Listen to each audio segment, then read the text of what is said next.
Pakistan, Israel బద్ద శత్రువులు అనే విషయం తెలిసిందే.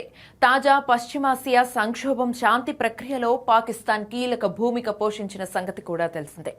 ఈ నేపథ్యంలో సంచలన ఆరోపణలు వెలుగులోకి వచ్చాయి.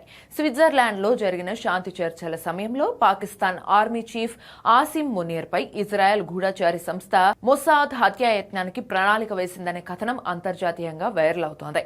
బ్రెజిల్ జర్నలిస్ట్ పేవే ఎస్కోబార్ ఓ పాడ్కాస్ట్లో ఈ సంచలన ఆరోపణలు చేశారు. అయితే పాకిస్తాన్ అధికారిక వర్గాలు ఈ వార్తలను నిరాధారమైన కల్పిత కథనంగా కొట్టిపారేయగా దీనిపై ఇజ్రాయెల్ మౌనం వహించింది.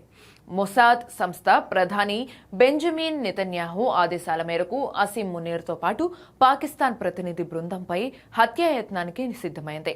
ఈ విషయమై పాకిస్తాన్ మిలిటరీ ఇంటెలిజెన్స్ కు అత్యంత విశ్వసనీయ సమాచారం అందింది.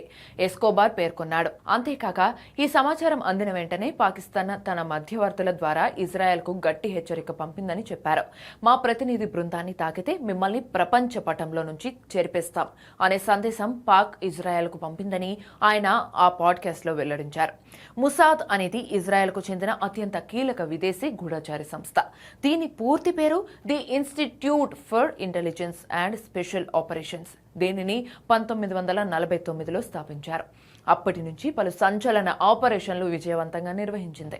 శత్రు దేశాల్లో రహస్య ఆపరేషన్లు నిర్వహించడంలో ఇజ్రాయెల్ కు ముప్పుగా భావించే వ్యక్తులను గుర్తించి నిర్వీర్యం చేయడంలో మొసాద్ దిట్ట. ప్రపంచంలోని అత్యంత శక్తివంతమైన ఇంటెలిజెన్స్ ఏజెన్సీలైన America CIA, Britain MI6, Russia FSB సరసన దీనికి చోటుంది.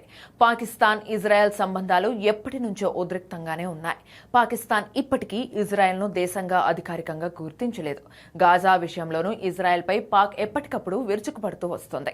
ఇక మునీర్ హత్యకు కుట్ర జరిగిందన్న ఆరోపణలపై పాకిస్తాన్ ప్రభుత్వం గానీ సైన్యం గానీ ఈ విషయాన్ని అధికారికంగా ధృవీకరించలేదు.